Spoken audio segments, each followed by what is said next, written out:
L'hypertension artérielle correspond à une augmentation anormale de la pression du sang sur la paroi des artères. Dans la majorité des cas, l'hypertension artérielle est dite essentielle. Aucune cause connue n'explique son apparition, mais elle est favorisée par des facteurs de risque. Elle se manifeste suivant le mode de vie, l'alimentation et aussi la non-pratique du sport. Pour Dr Hassan Diallo, cette maladie n'a pas que les adultes comme cible. Les jeunes encourent également des risques. À n'importe quel âge, il faut s'attendre, l'hypertension peut survenir, mais c'est vrai que c'est connu, c'est une maladie qu'on voit plus chez les adultes, mais chez les jeunes, la maladie est possible. L'alimentation, la sédentarité, du coup, ce sont des facteurs vraiment qui peuvent amener les jeunes à faire de l'hypertension.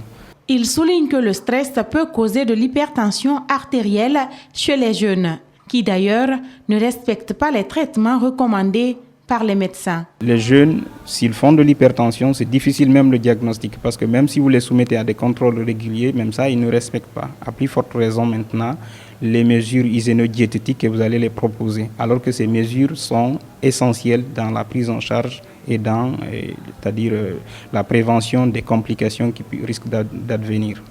L'hypertension a plusieurs complications possibles. Alors pour éviter le pire, il invite les jeunes, en cas de doute, de venir suivre un traitement régulier. L'attention va cibler vos organes nobles. C'est le cerveau, c'est les reins, c'est le cœur. Vous risquez d'avoir des complications à ce niveau. Donc au niveau du cerveau, ça peut entraîner des AVC.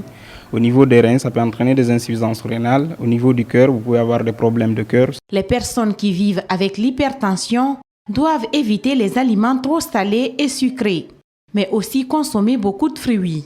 En attendant, pas de statistiques fiables au niveau national, selon ce médecin. C'est d'abord au ministère de l'Enseignement supérieur que la délégation du Centre ouest-africain des services scientifiques sur le changement climatique et l'utilisation adaptée des terres s'est rendue pour finaliser avec les cadres du département l'adhésion de la Guinée à cette organisation. Il y a eu des efforts très considérables déployés par notre pays depuis 2015 lors de la signature de l'acte additionnel.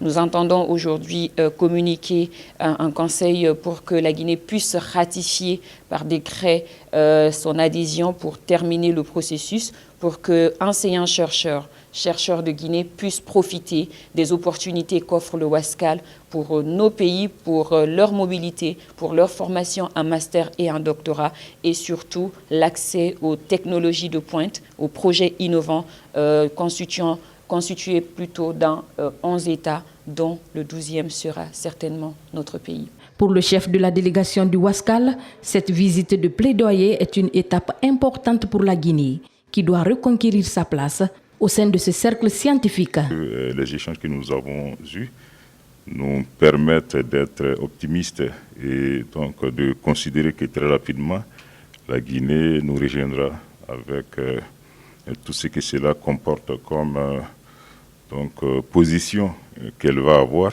et opportunité qu'elle va avoir, mais qu'elle va aussi offrir à Wascal. Ensuite, la délégation malienne a été reçue par le Premier ministre. L'idée est toujours de faire des plaidoyers dans ce sens.